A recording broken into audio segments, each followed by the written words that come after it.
నన్ను వికారాబాద్కి వెళ్ళి తన్ని ఎలగొట్టిరు. నన్ను మాది సొంతం ఫంక్షన్ హాల్ ఉంది. అందరికీ 1,00,000 రూపాయలు ఇస్తే ఈ వార్డు వరకు 50% ఇస్తా.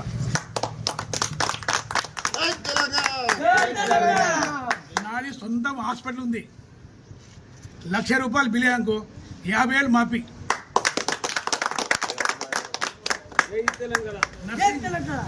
నాది సొంతం నర్సింగ్ కాలేజ్ ఉంది.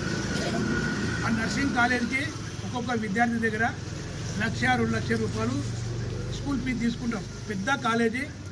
మీరు కావాలంటే నేను అడ్రస్ ఇస్తా, కనుక్కోండి.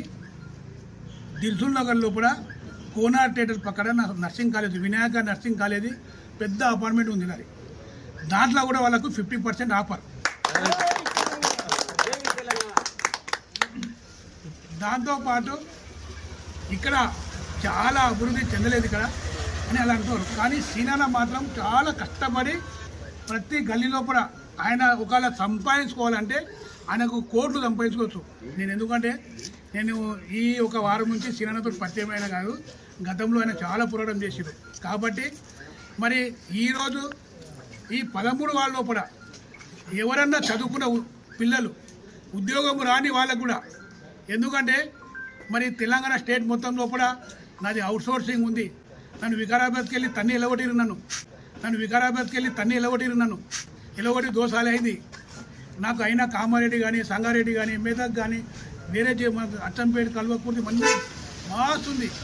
ఈ 13 వాళ్ళ పిల్లలు కూడా ఎవరైనా ఉద్యోగాలు లేవు, ఉపాధి లేదంటే కూడా మా అల్లుని గెలిపిస్తే అది కూడా ఉపాధి ఖచ్చితంగా నేను కల్పిస్తా. జై తెలంగాణ, జై తెలంగాణ.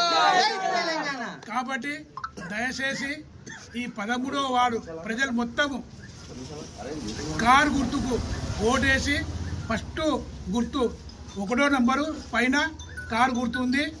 ఖచ్చితంగా కారు గుర్తుకు ఓటేసి 13 వార్డుకు గెలిపియాలని కోరుతున్నాను. మేము మాత్రము ఇక ఎవరికి భయపడే అవసరం లేదు. నీ ఫంక్షన్ హాల్ కూలగొడతాము, నీ దవాఖానా కూలగొడతాము, నీ కాలేజీ కూలగొడతాము అంటే మేము కూలగొట్టే కూడా భయపడే సమస్య లేదు. మేము కింది స్థాయికి వచ్చినాము, కూలీ పని చేసుకొని ఇప్పుడు ఈ స్థాయికి వచ్చినాము. ఎవరి సొత్తు కాదు, ఎవరి చట్టం ఎవరి సొత్తు కాదు. అది మేము పోరాటం చేస్తాము, ఏస్తాము. మేము అన్నిటికీ సిద్ధం ఉండము. భయపడే సమస్య లేదు. కాబట్టి నేను భయపడే సమస్య లేదు. ఈ వాళ్ళ ఎంతమంది ఉంటారు కదా, ఎవరైతే పెద్ద మనుషులో వాళ్ళకందరి కూడా మా ఒక అల్లుడు గెలిచినాక అందరి కూడా ఫ్లైట్ లోపల గోవా తీసుకుపోయి అందరికి మంచి అన్నం తినిపి తీసుకొని వస్తాను.